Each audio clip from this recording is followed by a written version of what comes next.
another episode of Winging It F1 podcast. It's the day after the season opener of the 2021 Formula season. And wow, what an incredible race it was. And with me to talk about it all, including there's been a little bit of controversy during the race.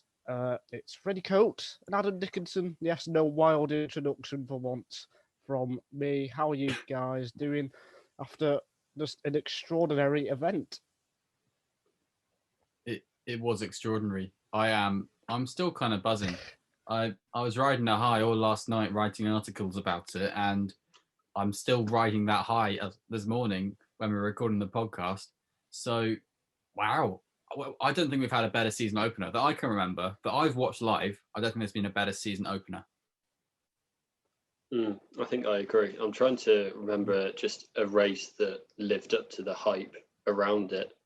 Yeah. Or exceeded the hype around it, because this certainly did, after we'd been very excited on our season preview and Bahrain previews. This was what we needed and what we wanted. I think what we all dreamed of, but I don't know how much any of us expected that it would actually happen. And yeah, to have a battle for the lead coming down to the last lap, it was just incredible. Absolutely. Before we talk about the mad battle between Lewis Hamilton and Max Verstappen, we just want to say thank you for the recent and all the support from the last 8 months we started doing this podcast. We really appreciate it. Some lovely words on social media and through messages to us. We just massively appreciate it. We just want to say a big thank you to everyone who's watching or listening to this podcast. I think that's everything. Unless you guys want to add anything. No, I think there's plenty to talk about in the race, but yeah, just echo that. It is genuinely nice seeing the messages coming through on Twitter and all of that. So yeah, thank you to everyone who is sending those nice messages. Yeah, we genuinely are shocked that people want to send those messages. People take the time out to listen to this podcast, watch this podcast, whatever you choose to do, and it's absolutely lovely because we put a lot of work into it, and we're not doing it for the praise. We're doing it because we love F1 and we want to talk about F1. And the fact that people want to listen to us is mad. Surprising. So, yeah, what can we add? But thanks so much. Yeah, absolutely. And if you are listening, well, get ready for the next half an hour or so, because it's going to be about Max Verstappen and Lewis Hamilton, I think, for most of it. Where do we start? It's the battle we've been waiting for. We've seen it a few times in the last couple of years, Hungary 2019, Monaco as well that year. But I think this battle has to be the best one they've had. Just an incredible race-long duel. Yeah, it's, as you say, it's what we've all been waiting for. And it looks, I didn't think Verstappen, I think from Saturday, I thought Verstappen would win, but then once the strategy started going off, I thought, I do back Hamilton to make this work, and it just seemed a ridiculously non-meta strategy from Mercedes, and I still kind of don't understand it completely. Really, I don't understand how Hamilton seemingly had the worst car and a strange strategy, and it still just came together completely at the end. And yeah, it was incredible to watch. And I think the best thing is that we've got another 23 or 22 races of this potentially. And yeah, it's really exciting looking ahead to the season. And like you say, it's what we all wanted. They were trading blows throughout the race, and the momentum swings in it were just incredible. I think from Saturday onwards, really. It was mad to see how happy and surprised Lewis Hamilton was at the end of the race that he was able to keep pace in the opening stint with Max Verstappen. And that's really, I think, where the race was won, because he was able to keep pace so they could try and dictate a strategy that was contrary to the Red Bull strategy, which is what they did, which is what gave them the track position because of the numerous undercuts they did. It was still a two-stop, but it was done in the opposite way on the hard strategies to Verstappen. And it was it was good. Mercedes went out fighting. They could have easily gone on and done and copied Verstappen, but they went out fighting and tried to put two cars in track position ahead of Verstappen. Unfortunately, they botched the second pit stop for Bottas. But if they hadn't, then Verstappen would have gone along and come out in third, and would have had to have passed two Mercedes to get to the win. And they could have got a 1-2 out of this Mercedes. I think they did a pretty flawless strategy, apart from botching Bottas's pit stop. Frankly, if they hadn't done that, I reckon it probably would have been the same result, but there would have been an even harder mountain to climb for Verstappen at the end of the race. Yeah, I think I agree with that. Yeah, Adam. Okay. Yeah, I don't know. It felt like the strategy was kind of completely reactive, and he didn't do a very long first stint on the hards. And it looked like initially when they undercut Verstappen in the first pit stop, then they were, they had kind of seized the initiative and gained the advantage. But then Verstappen's pace after his first stop was just mega, and he kind of completely ate into that, to the point where Mercedes then had to do a kind of preemptive undercut again.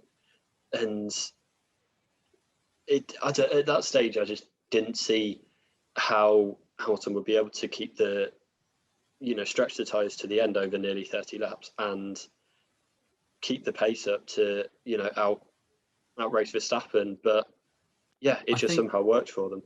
I think for me at that stage, I was thinking that Hamilton was going for a 3-stop and would go on to either a set of used softs at the end, or mediums even, and do what Verstappen did and try and do the close-up like he did in Hungary 2019, do a late pit stop and then fly and overtake. And how many laps did it take for Verstappen to close up a 13, 14 second gap? It was like 10 laps. Yeah. So I thought at that point, when they did the second pit stop and they had 30, 25 laps to go, I thought they were going to do a 10-lap dash from Mercedes and try and get them on the last lap. But then they played it out in the way that Ferrari tried to do a couple of years ago and won with Vettel, where they just stayed out and what, we're not going to pit, whatever. And that won the race for Ferrari. Admittedly, Vettel was being chased by Bottas, but anyway, they forced the hand of Red Bull in such a way that Red Bull had to compete and Red Bull couldn't control the race. And that's not what you want when you're leading. You don't want it's always going to be in the back of your mind that when do you pit, and then you've got to pass.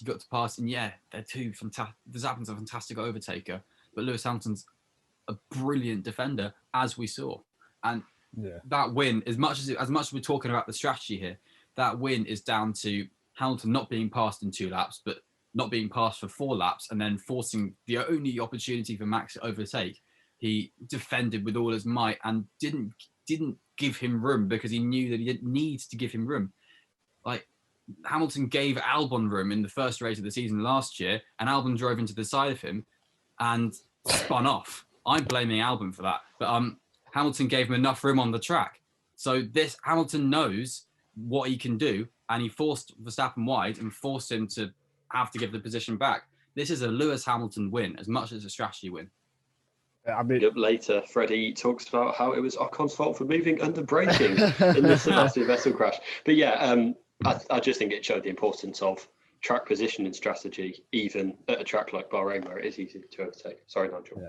Yeah. There's so many points I want to make that you guys have touched on there, and I think I completely agree with Freddie. I think this was one of those wins, kind of like what we saw in Turkey or Portugal last year, which only Lewis Hamilton could do.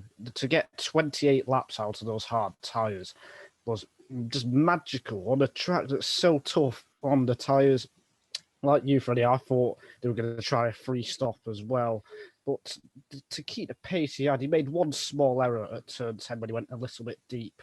But other than that, to somehow keep the tyres in the right temperature range and keep it going, keep the pace at the end, to just hold off Verstappen was quite unbelievable. But to even put himself in that position in the first stint or two was just amazing, really. And it's kind of mad that people were thinking, oh, they should put George Russell in the car to replace Hamilton because he he can do that. Well, I think we know exactly why Hamilton gets paid the big bucks and why Mercedes need him. It's for days like on Sunday where only he can pull off that performance in a car that was, I'd say, equal to Verstappen's Red Bull.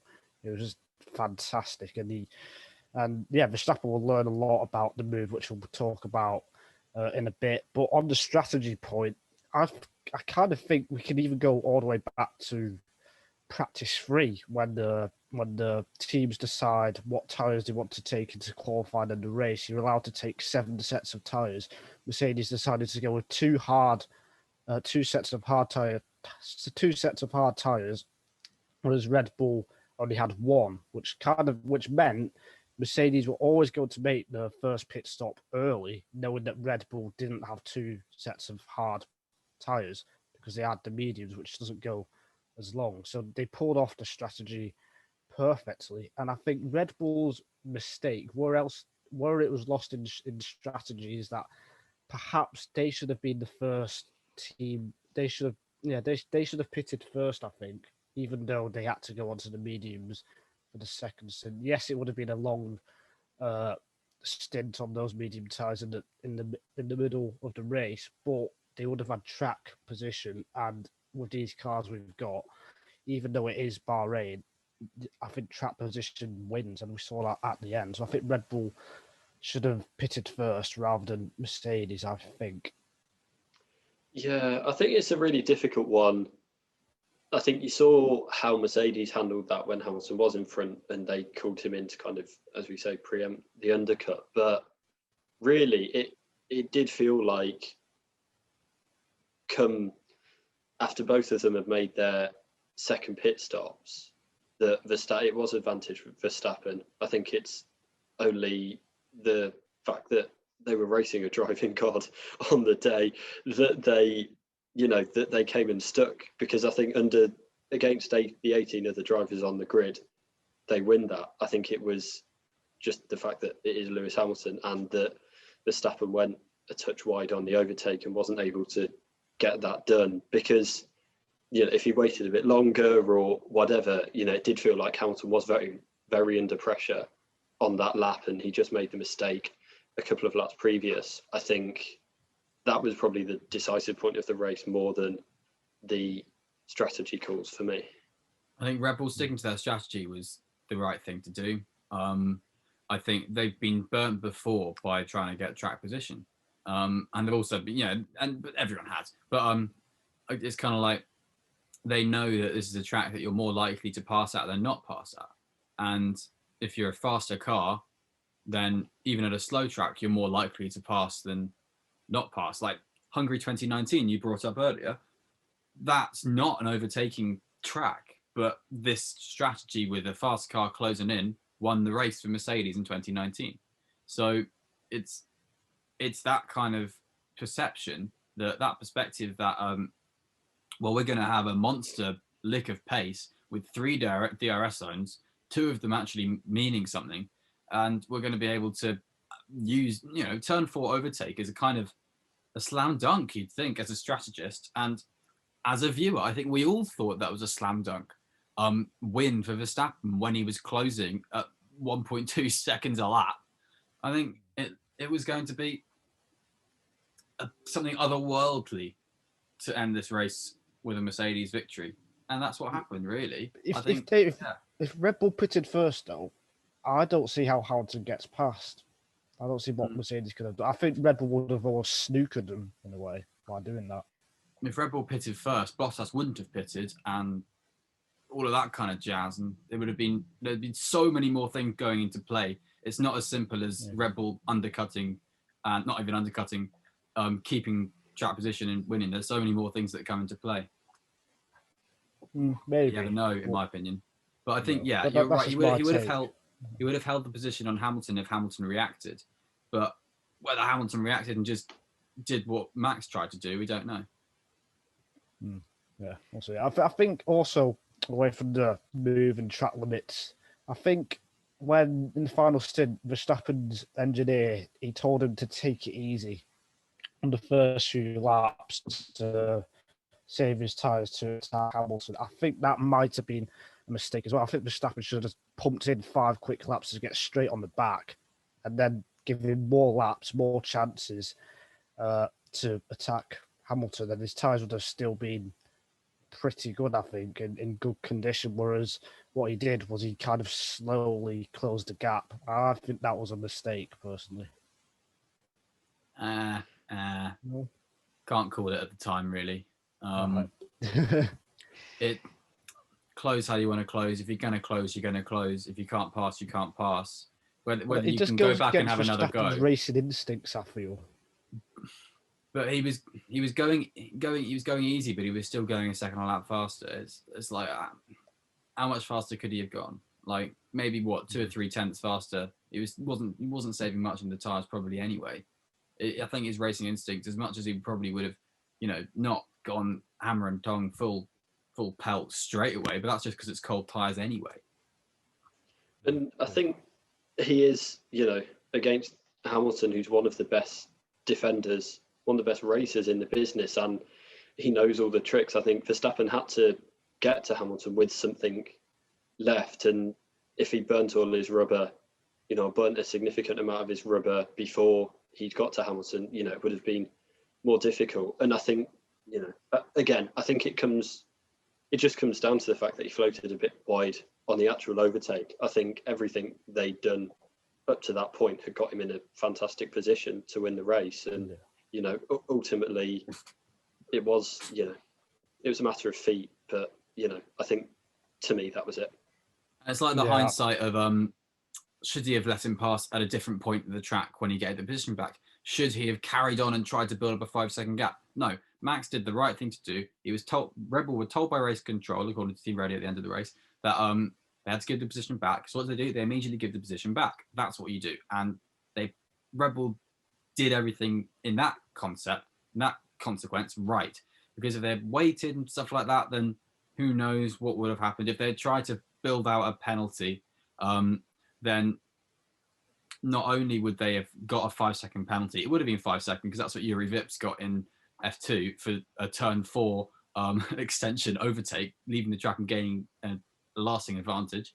But what is different to that would have been disobeying a direct order from race control, which could have come down like a ton of bricks on them. So that's been done to perfection. As soon as there was an opportunity to give the position back to Lewis, he gave the position back. So yeah, he would have dirtied his tyres, but he was within 3 tenths at turn 11 on the final lap. So he was still fighting, and he still fought, and that's what Red Bull needed to do, and that's what they did do, and they fought for the victory, and they came second. But if they'd come first on track in a legitimate way, then they would have deserved it as much as Hamilton deserved it as well. We can sit here and pick holes in their strategy and everything, as we are, as is our right to do to the second place finisher. But they were in the position fighting for the win for a good 6 or 7 laps from the end of the race. So that's a good strategy in my books. I think for me, looking at it, it's just a fantastic race between 2 drivers and teams who did nearly everything right, and that was just decided by such small margins, in the decisive moment. And that's what we want from F1. That is exactly the kind of racing we want. And 2 teams on different strategies, 2 drivers that are absolutely generational talents, more than that. And yeah, I think both teams did the best that they could have done with the information that they had and the data that they'd gathered through the weekend. And it looked like Red Bull were the faster car and that they would be able to get it done. And yeah, it's just a fantastic race. And the fact that we're able to go back now and pour over such an amazing battle for lead is just brilliant.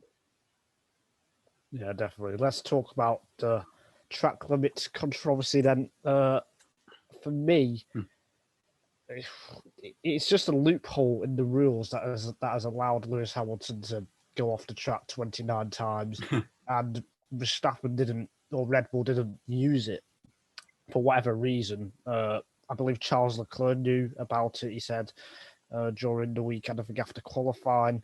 So for whatever reason, Red Bull missed out on that opportunity, and it was probably pretty costly because you gain it. Let's say you gain 1/10, possibly even a bit more, but 1/10 over 29 laps. That's 2.9 seconds, which is huge. That's a front wing change. So does anyone Well, want to explain why Hamilton didn't get penalised and why Verstappen did? Yeah, I can give a crack at it. It's the steward sent something out before the race saying that they'd relaxed the regulations on the turn 4, running over the line at turn 4.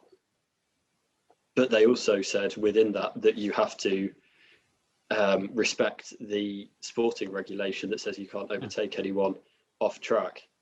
So that's it. It was not allowed in practice and qualifying, and they relaxed that for the race in terms of getting your lap in and racing around, but you still cannot overtake someone off the track, and that, that's pretty fundamental to F1. So yeah, that was it. It's, as you say, it's a loophole and it's a irregularity, and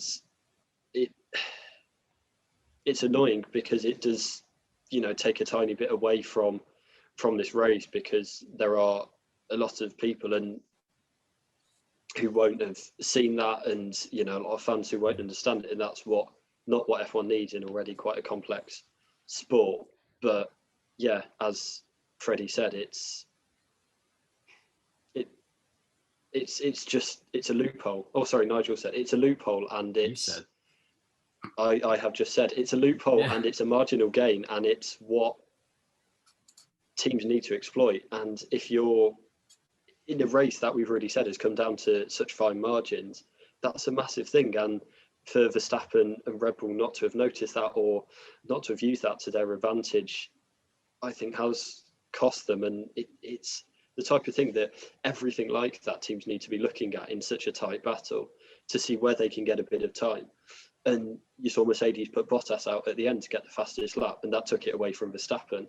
And that's just one point, but it's that type of thing that over the season, those all build up, and that can prove the difference between winning and losing a title at the end of it.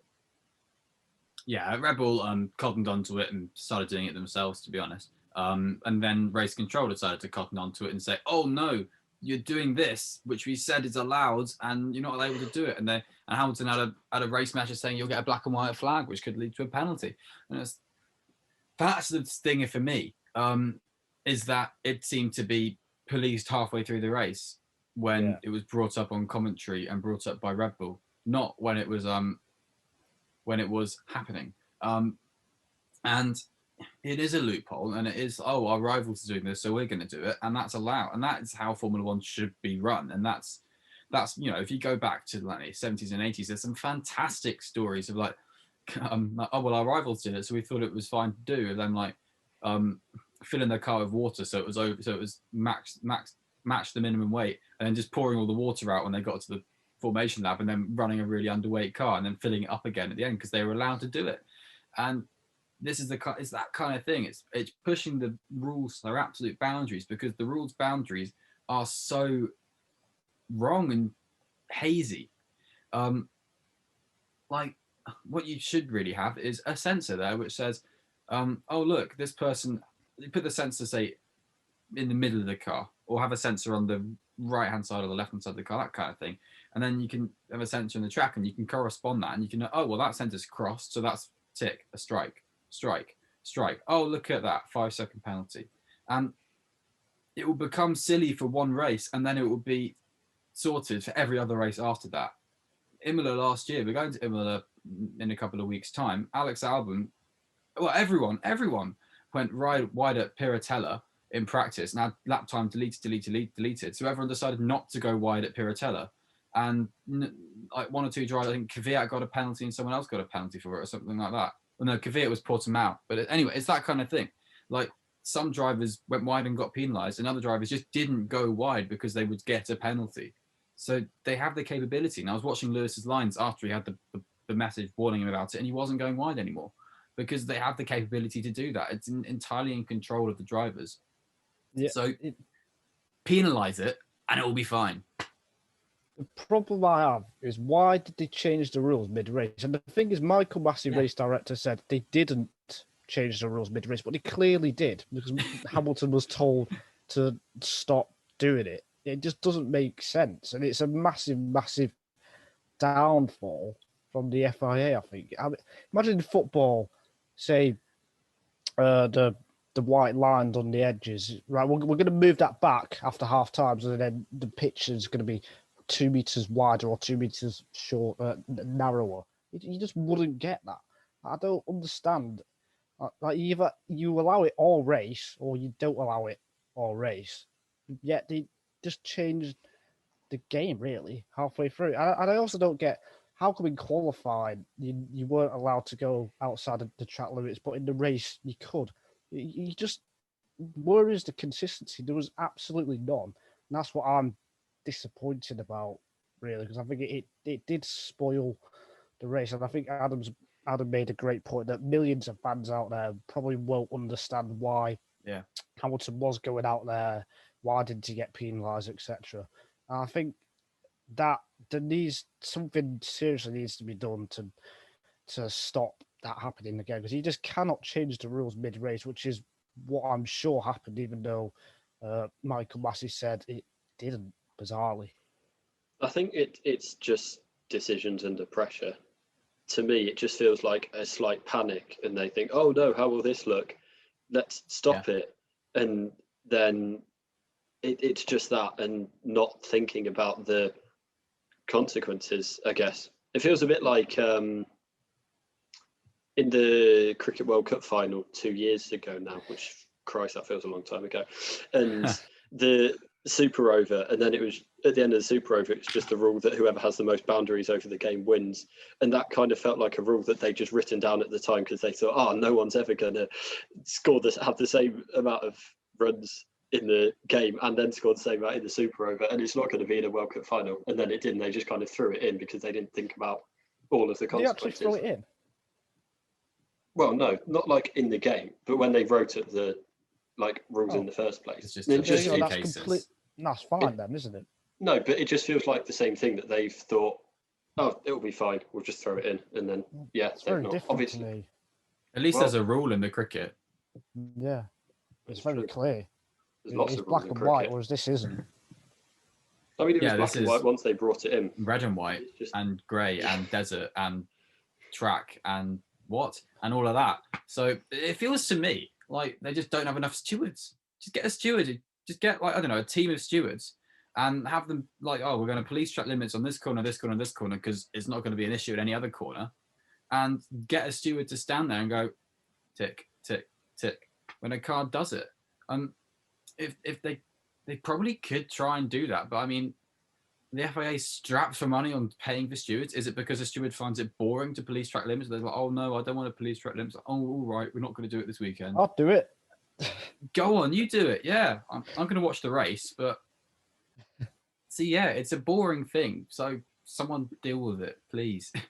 So we had the track limits incident, and then Verstappen was ordered to give the position back, the lead back, and I think that is where he made a mistake. One, he went off the racing line, so he got his tyres dirty.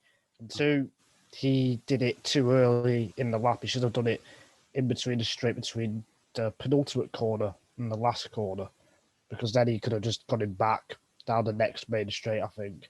So, yeah, I think he'll learn a lot from that, I feel, because if you are going to let someone by, you should just lift off and make them go onto the dirty part of the track.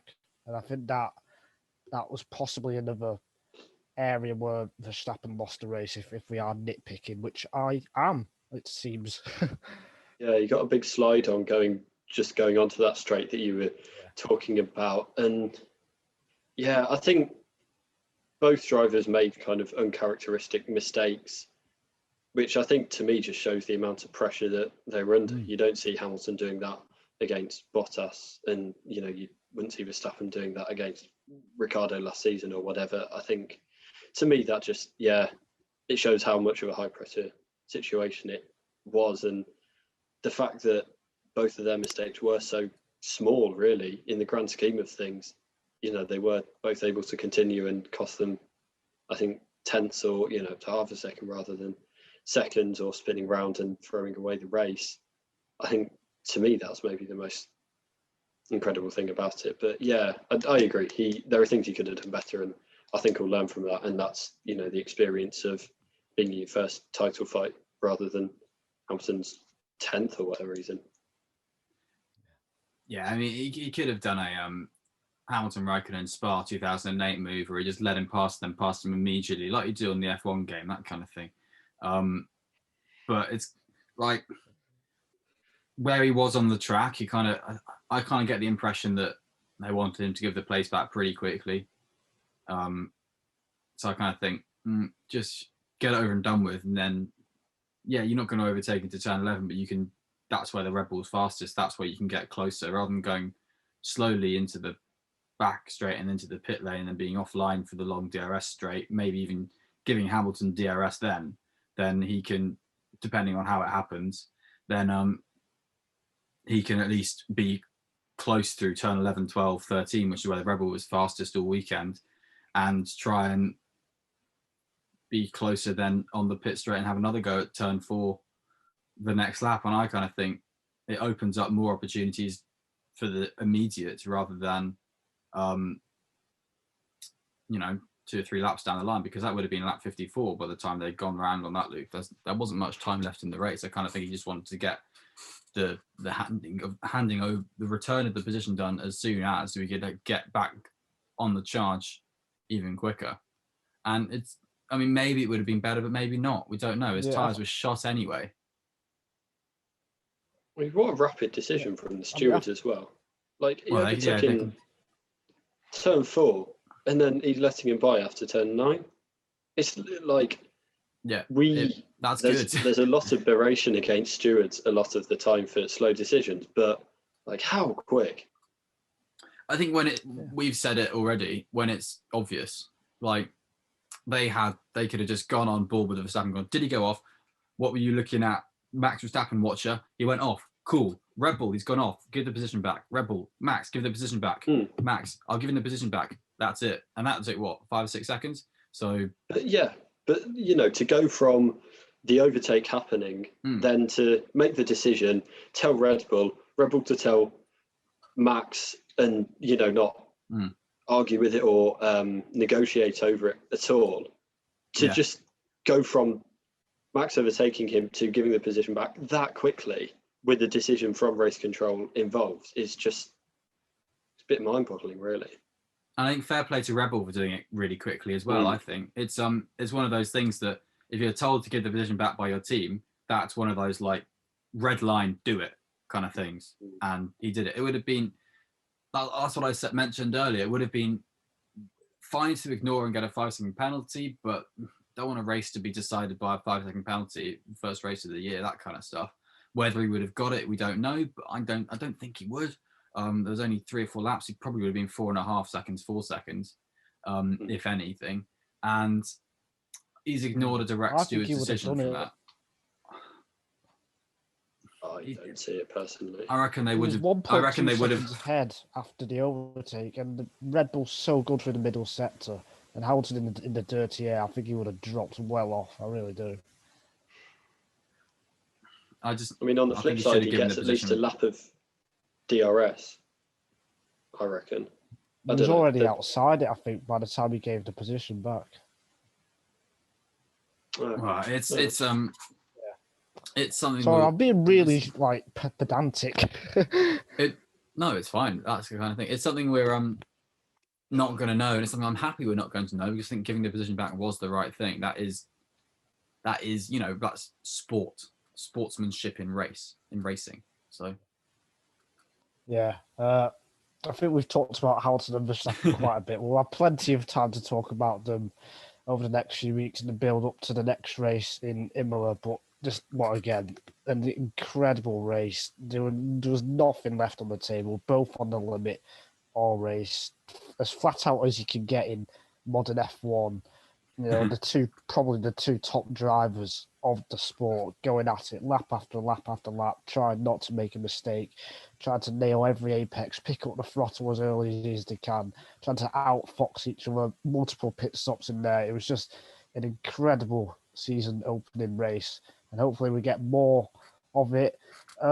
Me and Adam have already disagreed a bit before this on Valtteri Bottas and how good his weekend was. Adam thinks it wasn't good. I actually think it was all right, and it was just, in terms of his driver performance, I think third was an okay result to start his 2021 season.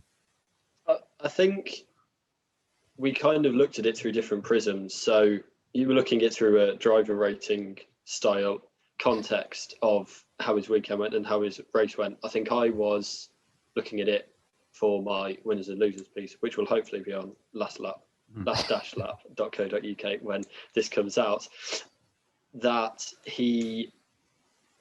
it's just a position he kind of leaves Bahrain as. It feels like he's aid to Hamilton winning the Drivers' Championship and Mercedes winning the Constructors' Championship already. It doesn't feel like, compared to last season where we came away from Austria 1 thinking, we could actually have a title fight. We did an episode on it, or at least discussed it in the review, that he came away and it looked like, he's at least going to be the closer challenger, and could he actually, take it to the final few races? And he didn't. But I think this year it's like it just feels like he's already out of that, and he's already just secondary to the main story. I don't one think race, that. Man. Yeah, it's one race and that, but I kind of think Bottas had really good moments and kind of shoddy moments, and like he could have done probably a bit of a better start because he ended up behind Leclerc. If he didn't end up behind Leclerc, I think there'd be an entirely different perception of his race, because he would have been a second and a half, 2 seconds behind Hamilton, which is where you've got to be to keep your tyres in a good state, rather than 3 or 4 seconds, which is where he was. But he kept pace, and he was at one point he was closing on both Hamilton and Verstappen. Was Bottas. His pace was up there with the other two, and it was all race. And I kind of think, if he had not been hampered by Charles Leclerc being a fantastic driver, then he would have been more of a cog in the race, in the story of the race. And I think there was, unfortunately, what undid Bottas's race was another Mercedes pit stop issue, which I don't know. Martin Brundle jumped on that straight away, going like, is this a thing to do with the heat or something in Bahrain? It's like, no, it's not. It's just a coincidence that it happened in Sakir Grand Prix as well. It's just a bad pit stop, I think. But it was an awful pit stop, and they put the car down when they should have picked it up and all of that. 2019, that was tropical. That was very tropical. And it's just like, that's what undid Bottas's race. Otherwise, he would have been well up there at the end, and he would have been a couple of seconds. I mean, with a battling Hamilton and Verstappen, he would have been a second behind them probably if he didn't have the pit stop. He had and he probably would have been there to pick up the pieces when they went wide at turn 4. Bottas could have been in the fight for the lead. So I think Bottas had a good weekend. It wasn't supreme because he wasn't in the fight for the win, but if he was in the fight for the win, then who knows? Maybe he could have pulled off something special. More likely not than would have done, but based on previous races. But I think, still an A performance or something for me. Do you think it's going to be a 3-way title fight this year? Because at the moment, all we've spoken about is Hamilton Verstappen. That's been all of the chat coming out of it. We don't know yet. It'd be great if it was. It'd be really interesting if it was. I don't think it will be, though. I think if you're beating your teammate, Bottas has got a harder teammate to beat than Verstappen, and that's it, really. I don't think it'll be a 3-way fight, but I don't see how you can rule him out of contention after one race. Say Hamilton came second, Verstappen came it's first. not just one race. It's 4 years, 4 seasons at Mercedes, and the testing, and this weekend. And it's as much to do with Red Bull are the real deal, and we've seen that now. I think the way Bottas got onto that pace, because he was all right in testing because he understood how to drive that car a bit better than Hamilton did to get some clean laps into it. But his practice sessions this weekend were not good, and the way he's built up that car this weekend to be at the pace he was in the race, it's actually really admirable from Bottas there. And that's because of how difficult the Mercedes was on Friday and Saturday morning. I just think if Bottas wins the next race or finishes ahead of Hamilton, or Hamilton has a problem and he doesn't score any points, you still can't say Bottas is out of championship contention. I think he did everything he could, really. I don't see how he could have done better than third on Sunday. And if he's maximising his results, even if it's not a win, you can't ask for more, I don't think. I think it's too early to talk about championship. Way too early. You're right. I think, two things. Firstly, what are the chances that Bottas turns up and does dominate Hamilton and Verstappen at Imola? I think from all we've seen, I don't know. I just don't see it. And I don't see him being a player in the fight in his own right. I think it will be how he affects the other two drivers. And again, it's not. I'm not saying he had a bad performance over the weekend. I think it's just the context around it that he'll have come into it. So he's always a loser. No, he wasn't a loser this time last year or this race last year. Yeah, but he was fortunate last year, wasn't he, with what happened to Hamilton and stuff, Yeah, he was fortunate that he went wide in qualifying. He got 5. But he also drove well. He also drove well to keep Hamilton behind. Yeah, he drove well. He drove well yesterday. This weekend, I think. I think he drove very well. It's too early to talk about title fight. Who knows what happens? Maybe Hamilton and Verstappen both have reliability in the next few races. We have no idea. So, it's going to. I think it would be fantastic if somehow Bottas is leading, because that would be even more insane. And it's completely come out of nowhere. And I'm all here for that. Who knows what's going to happen? And we've got 22 races still to run in this championship title fight. Only one of us, I can't remember who, thinks it will finish at Abu Dhabi, but I'm leaning towards that as well. And why not? Let's just let them race and see what happens. All right. Yeah. Me and Adam will resume. Oh, go on, Adam. Last point. Go on. I mean, yeah, it was going to be rounding out in the same way that you did, but I think we're going to be seeing team orders this season from Mercedes. And probably from Red Bull as well. It's going to be that. Right. I'm not going to argue with that, because we've already done 40 minutes. We need to talk about other drivers. We'll talk about that. We've got to give like a sentence on everyone, and that's it. Yeah. We had Ferrari versus McLaren in the battle for the next best team outside Red Bull and Mercedes. It's kind of going back to 10 years ago when McLaren and Ferrari were at the front, but this time it's for 5th place or 4th and 5th place in the race. And I think it's great that those two teams are back. Yeah, 2014. I forgot about that. But yeah, it's great to see those two teams are back, and it's going to be a great battle all year long, it looks like. I agree. It's McLaren are carrying on from where they left off, which is good. I would like to say how impressed I was with Lando Norris this weekend, because he's really got, that is his team, actually. To be fair to him, that's his team. That's Daniel Ricciardo's coming in. He said he's in a better position than where he was with Renault when he started at Renault, to be fair. So that shows how good and impressive a job Lando Norris has done this weekend, to be comfortably ahead of Ricciardo in everything apart from 4,000ths or 400ths in qualifying. And that's it. So that's it. I think the only session, maybe FP3 as well, where Ricciardo got ahead of Norris, and in the race, Ricciardo was just having issue after issue with trying to figure out how to drive that car. Yeah, Norris has got 2 years on him on that, but he used it and did really well there. Leclerc again as well, stunning drive.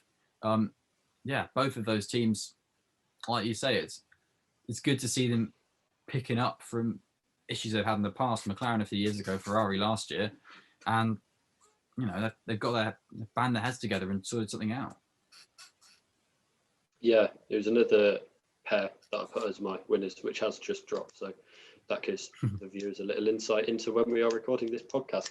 But yeah, I was really impressed by both of them. They locked out the top 8 and just seemed to be a step above the the rest of their competitors and the midfield. We still don't know kind of exactly what guys the midfield is at the moment. But yeah, I think with Lando and Daniel, it feels too early to tell, really. It's one race into their partnership as a team, and it's Lando's team at the moment, but there's a lot of races to come, and Ricciardo is just getting on top of the car, and he's already up to a solid speed if he's able to finish 7th. So yeah, I think it's a definite watch this space for this battle, but it's good that they are so fast and that together they're so competitive, and that the Mercedes in the car is working well. They've didn't seem to be any hiccups with that so far, or at least on this weekend. So, and Ferrari, they've really turned it around. Fair play to them. Fair play to Carlos Sainz, holding a candle to Leclerc all weekend, apart from in Q3 where he said he admitted he made too many mistakes. And I was like, fair enough, Carlos, you've admitted your mistake, you've admitted your mistakes, and he's there as a team player. I get such an impression from Carlos this weekend that he's there to join the team, not there to try and get one over on Leclerc every weekend. He's there to be a member of Ferrari, and I think that's really properly mature approach, a proper mature approach from Carlos Sainz. And I think he's performed fantastically, and I'm way more excited for his season than I was coming into this weekend now. Yeah, particularly when I predicted he wouldn't score points. Yes, that's already gone out the window. Literally, as we hear. But yeah, my world's crashing around me. Yeah, a bit like the key to Mazepin, but we'll get onto him later. Oh, with Norris, we will. That's. Oh God, why did I say that? Sorry, I'll start again. With Norris, I think it was really good to see that he was aggressive, and especially at the start, because last year some of his starts were really poor. He lost, 4 or 5 positions at quite a few Grand Prix last year, but in Bahrain, he had a little wheel-to-wheel battle with Ricciardo, came out on top, managed to stay ahead of Leclerc after he overtook him. So it was good to see that he was attacking, and he's bedding in well with the car. I think Ricciardo will come good as well. In fact, I think it's a really good start for him being in a new team, and Sainz as well.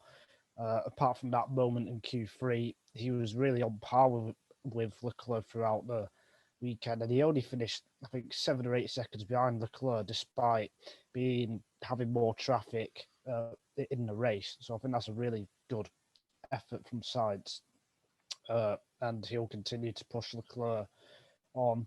I think that's my bit on the Ferrari and McLaren drivers. I think it is going to be interesting to see how they go on other tracks, but the 4 drivers we just talked about there, they'll all be pushing each other, and it'll be a really good scrap. Further down in the points, we had Yuki Tsunoda, his first World Championship points in Formula 1. Didn't quite make it to Q3, unfortunately. It would have been really exciting to see him in qualifying, but nevertheless, it was a pretty good start for a rookie. Yes, first points for a Japanese driver on debut, first points for a Japanese driver since 2012. First points on debut since Stoffel Van Dorn at Bahrain when he subbed for Alonso. First points for a Japanese driver at Bahrain since Takuma Sato, as we discussed last episode. What a drive from Yuki in the race. His start was really bad, which is fine because he's a rookie. But the way he came back from that to get to 9th was impressive, I think, because he could have been way off and got mired at the back like a few other drivers did. But he came through the field and he kept his head cool, and he just did a fantastic job. And what he was saying at the end of the race about not getting flustered at all, but still finding it really cool when he was racing Fernando Alonso, his dad's hero, Fernando Alonso, and he was racing him, and he's like, I saw how he was managing the tyres, how he was using the car in some corners. So when I overtook him, I tried to do that, and it worked out better for my car. So I carried on doing that. It's like, what an impressive young man. Fantastic job from Yuki Tsunoda. I think if we look at his rate of learning, then he's going to learn, okay, well, I've got to be more aggressive at the start. So he will be more aggressive at the start. And then he'll be more aggressive in the race because he'll know what to do with the car more so as it goes. And I think this guy has impressed me. We were all so excited for Yuki Tsunoda, and this guy's impressed me even with high standards. He's got the best cap out of anyone in the field. It works so well. Just a little like Japanese, flag on his on the underside of the bill. Yeah, Bill. He's looking good. What? I don't know. What do you call the cap? Isn't that the cap? That's the cap of the the whole hat. thing's the cap. Yeah, that bit would be called the cap of the hat. Wow, a bill is great. I love Bill. It should be Bill. It's a bill. Like a duck bill. Yeah, but on a hat. Anyway, we're getting distracted. It was a great drive. Second in Q1, which was quite incredulous when it happened. And he's not supposed to be there. No, it was just a really strong weekend, and we've spoken already about how he's able to adapt, and he's shown that again. I think the AlphaTauri looks, as we discussed, it might look to kind of maybe a shade below the kind of ceiling that seemed to be possible from testing, but it's still a decent competitor. And Gasly he had a great Saturday, didn't have a amazing Sunday, which we might get on to talk about later, but Tsunoda's really showed that he's going to make it a teammate fight, and he's going to be a player over the season, and it can take a very long time to score your first points in F1. Just ask some people on the grid now, but he's done it straight away, and really happy for him, and exciting. It's another drive where it's exciting to see where they can go over the season.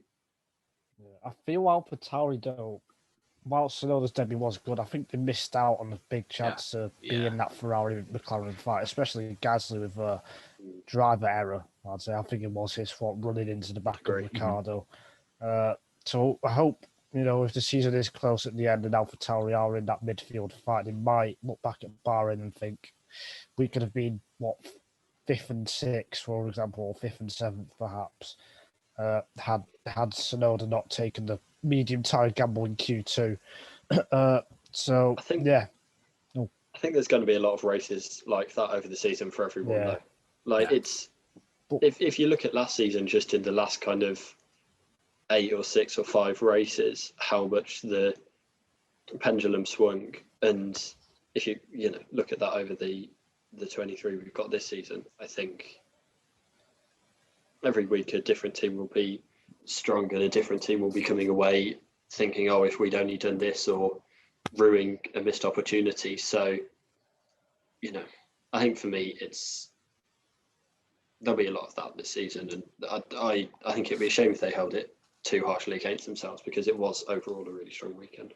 One final thing, I don't think we really need to worry much about AlphaTauri not being in the fight. I think they're going to be up there, and I think the fact that Gasly got through on mediums into the start of the race from Q2, and Yuki Tsunoda nearly did, and it was I think it's just because he's a rookie that he didn't.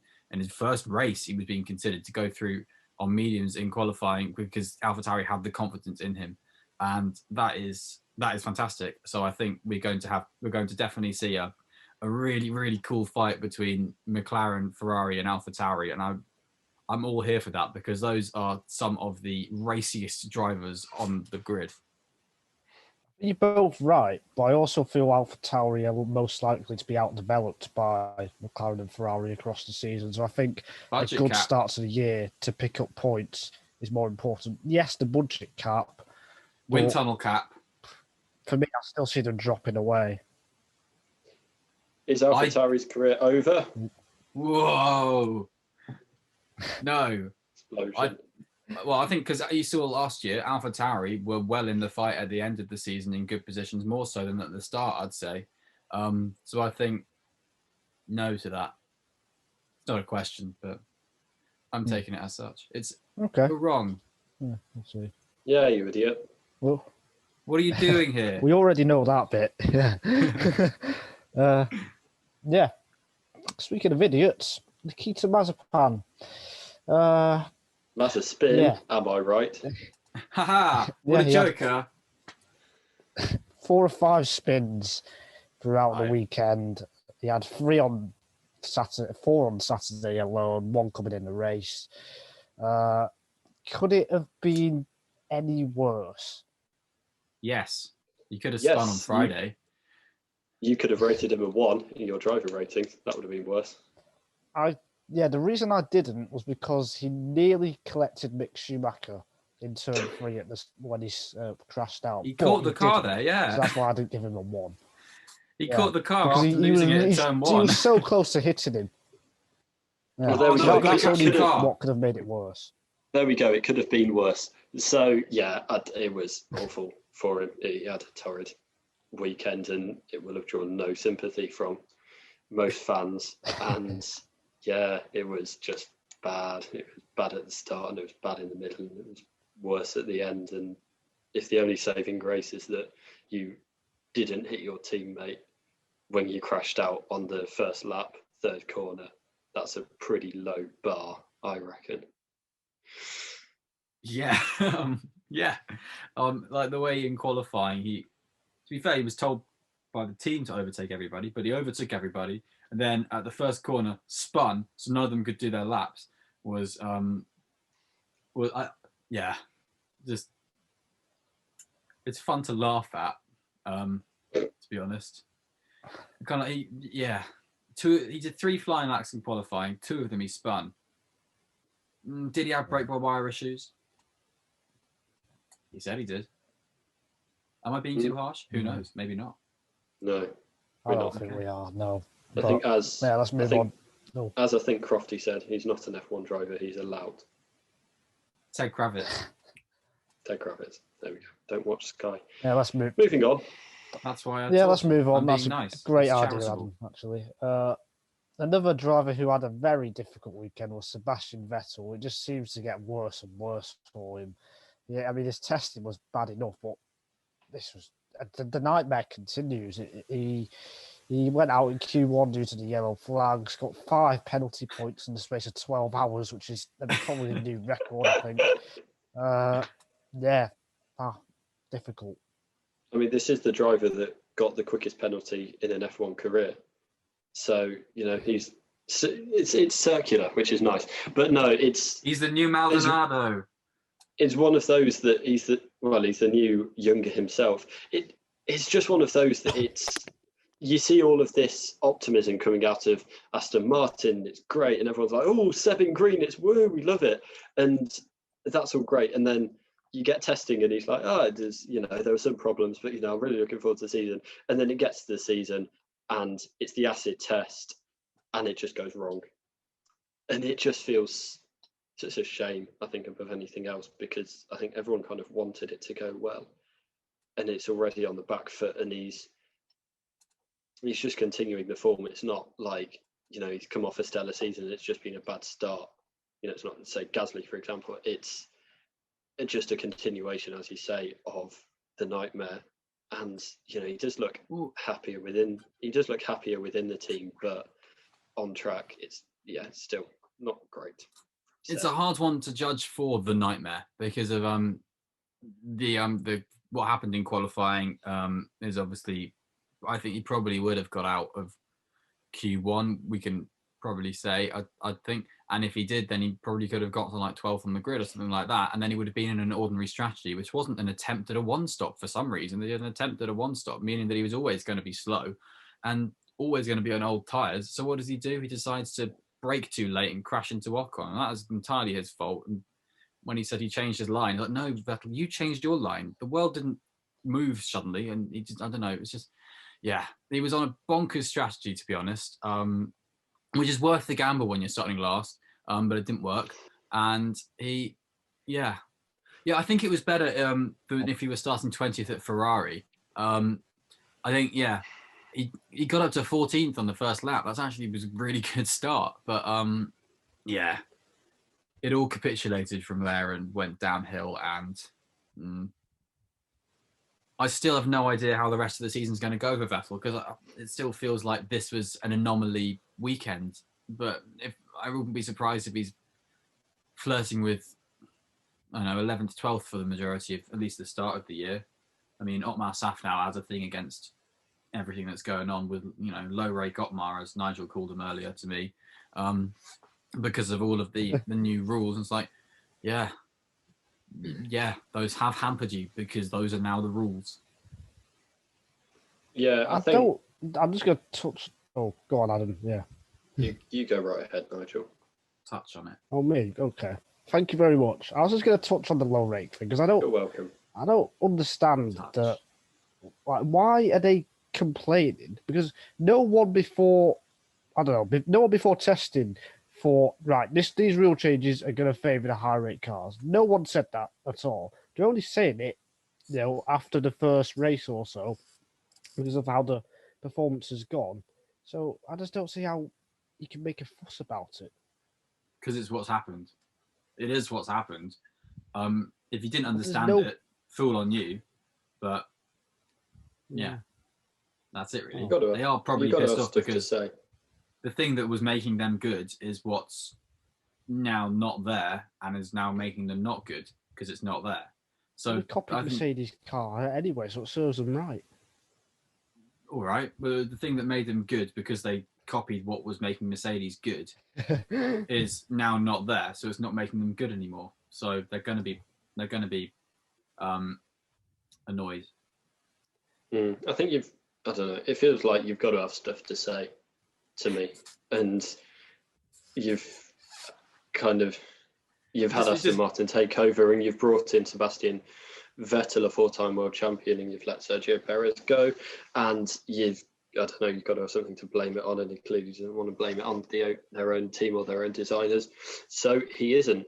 But yeah, I think this weekend kind of reinforces a lot of what we saw at testing, really. I think for a lot of teams, actually.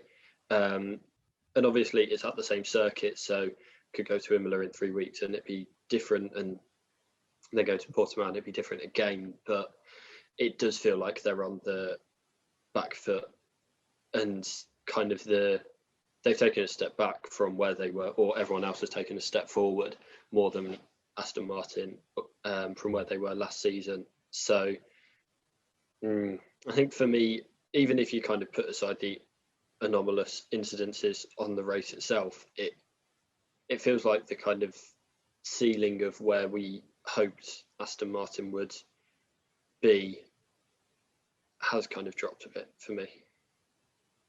Yeah, me too. Yeah, I'd agree. And I think Alpine as well, they're kind of they've got a similar problem in terms of performance. Esteban Ocon really struggled. He never looks like threatening Fernando Alonso. Alonso, unfortunately, retiring due to, was it a sandwich bag, Freddie, or something that went to his brake ducts? Yeah. Yeah. Bit of a shame for him because I think he would have scored points. But who had a sandwich bag? Definitely. I think, to be fair, no one's investigated McLaren buying about 83 meal deals and then dropping them all on the track during the track walk on Friday or Thursday or whenever they do it. So I don't know. I think that raises a good point. What sandwich was it? What was it? Was it something like? I was going to say raises an even better point of what is the best sandwich or what is the best meal deal combination at a Grand Prix. Yes. The Grand Prix cost like £8. What's a meal deal in Bahrain? Yeah. What concepts do they have? What supermarkets do they have in Bahrain? There's the kind of challenge of trying to get as much, the most expensive £3 meal deal, which you can get like over £6 on it. It's really good. The one that Tesco do at Christmas with the like turkey and trimmings sandwich is elite tier. That'd be my go-to if it's December. Yes, I agree on that. Yeah, so sandwich talk, more food. Here's a question. Things.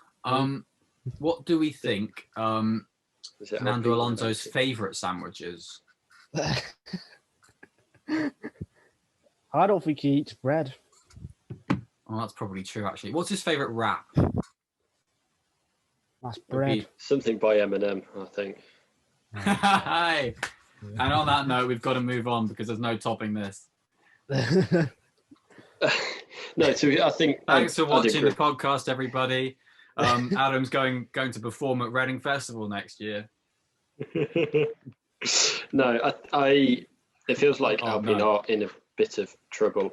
We said before that they have a few question marks over them, and I think this just kind of reinforces that, really. And both cars had, obviously Alonso was out with a brake problem. Both cars had trouble slowing down, but Ocon, that wasn't really his fault. It was more Vettel's, but there you go.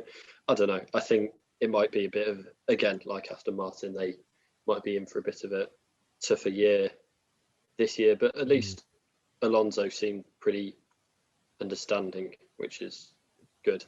Tai in our last lap writers react piece, and big fan of the show, and thank you for all your lovely comments, Tai, if you're listening, which I hope you are. Oh, but anyway, yeah, he said I hope he is as well. It better be. Well, I mean, He's gone on this long. If he's listened to all the episodes that we haven't mentioned him and then doesn't listen to the one that we have, that's a bit of a shame. But yeah, he said, he put something like he might need more titanium in his jaw with all the clenching that he's going to be doing over the season, and I thought that was a fantastic line. It feels like it could be quite accurate. Fantastic. Yeah, it's interesting that. Remember when Alonso got announced last year, and everyone on the social media was saying, "Oh, why didn't they put Lunga or you in?" And I was saying on the podcast how it was a fantastic move, and Alonso will still be good. Yeah, it'll be interesting to see what those people think now, if you're watching or listening. Initially, I was one of them, and I wanted them to put in a junior driver, and I thought, what's the point of having an academy? And then I've kind of come round to Alonso over the season and got on the Alonso hype train. But I do think if this is Alpine's performance, there we go, first one of the season, can keep a running count of that. If this is Alpine's performance level over the season, I think we will see him getting a bit more frustrated, and he doesn't have a good record at underperforming teams, as we've seen many times. So he does. Yeah, he does. He brings about half a second. For the team's team's long-term health is what I mean. So yeah, I'm still pro Alonso, and as I say, I've come round, and I really like that he's back in the sport. But I don't think we can really say, oh, it was a great job them bringing this in, and oh, there's no negatives to Alonso being in when it's been one weekend so far. Well, I think the positives were that he was at one point running in 7th place, and they were doing a fantastic job with Alonso getting in the fight with the Ferraris and McLarens, and ahead of a Ferrari and a McLaren, which he should not have been. So made Q3 incredible. Yeah, exactly. Yeah, I think it's going to be underappreciated how good a performance that was in the race by Alonso, and the fact that he retired probably from a points playing position. To be fair, he probably would have been about 8th or 9th. He was still scrapping with Sainz, so maybe 10th. But good on him. Good result. Yeah, definitely.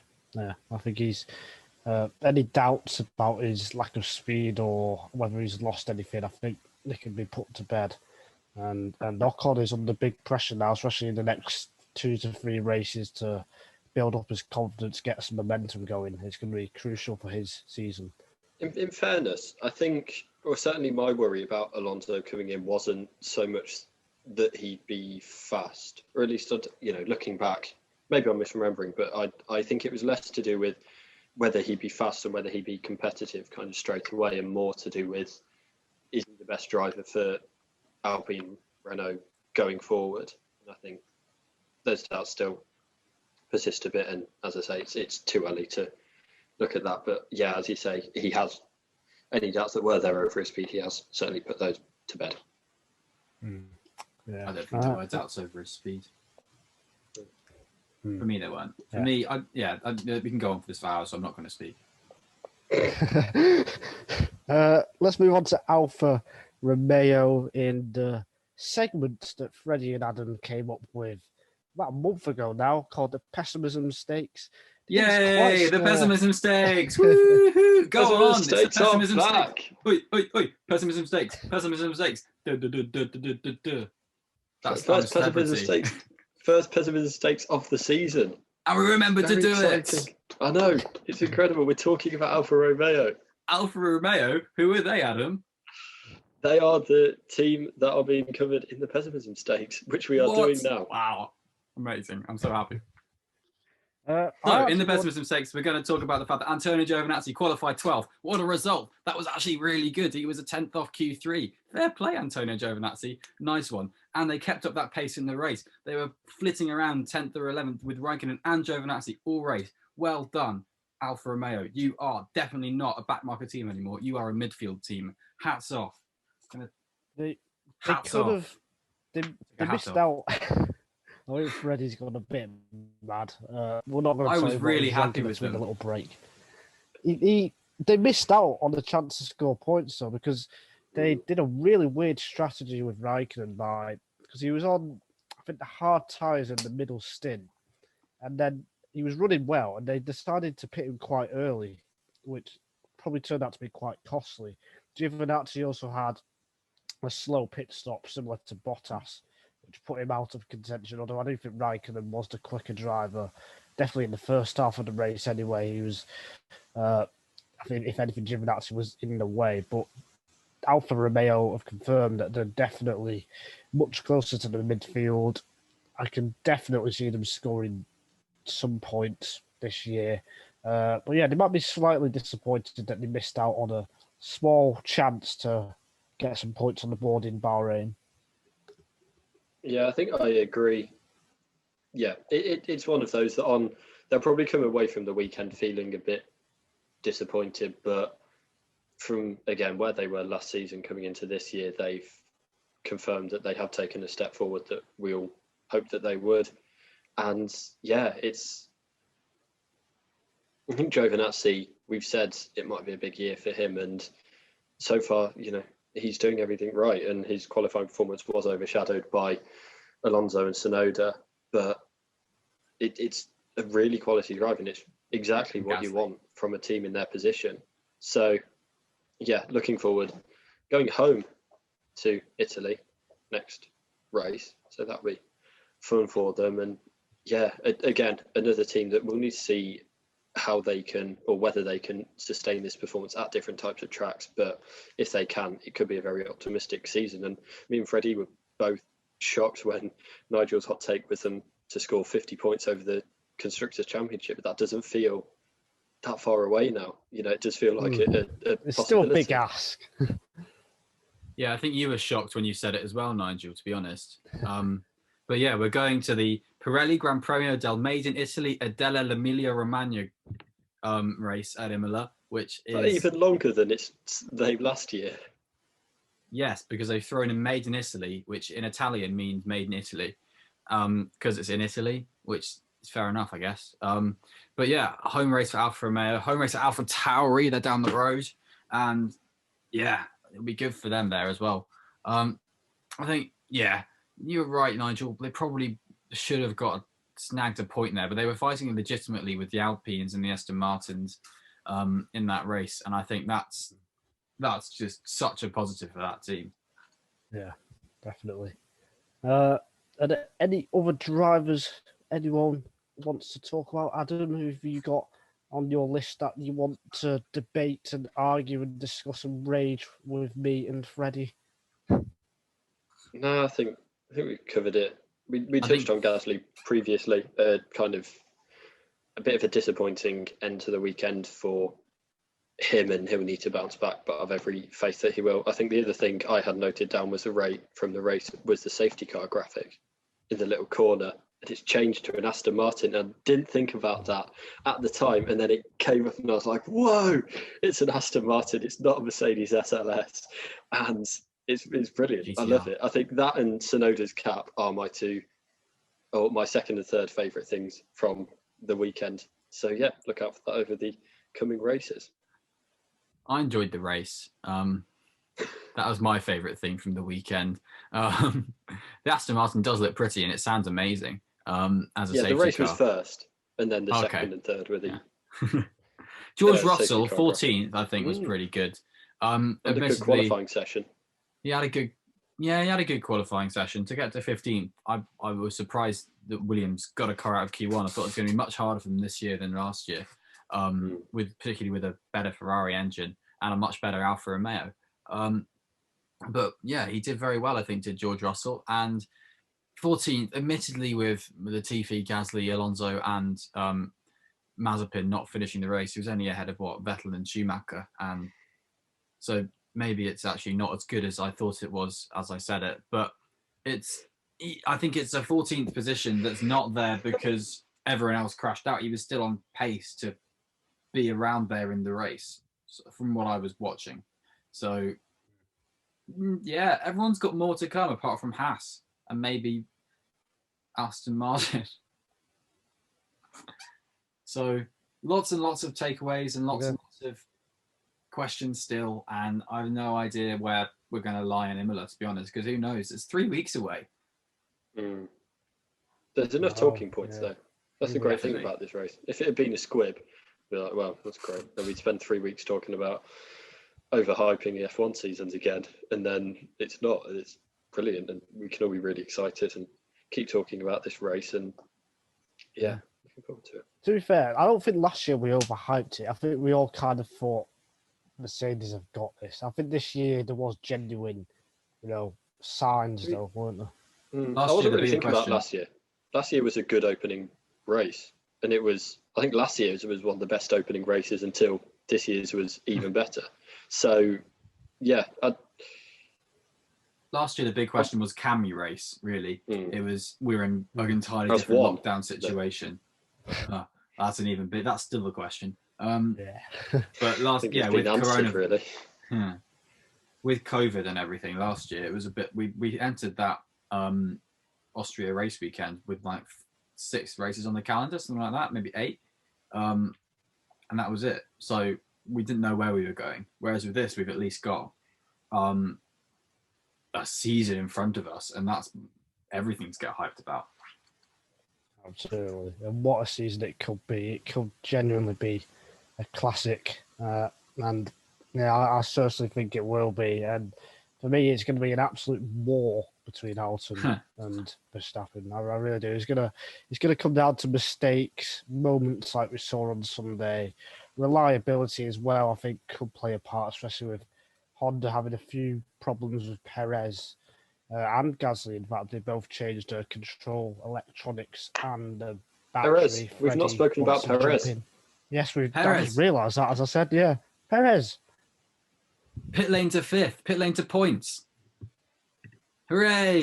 Driver of the day, even though he shouldn't have been. But yeah, it was a fantastic. It was still a fantastic. Yeah, but yeah, it was a fantastic drive from Perez, and it was the definitive F1 media move to be asking whether Perez had been overhyped after the qualifying session where he went out on mediums in Q2, but he just bounced back resoundingly, and it looked like he might not even start. And to start from the pit lane and, yeah, as you say, come to get through to 5th was just a really fantastic drive from him. And I think he's shown, I think my only worry with him was he's been incredible, he's been fantastic in the midfield, but can he make the step up? And I think he showed, again, only one race, but I think he showed very positive signs that he will be able to manage that perfectly. Already showed he's better than Albon.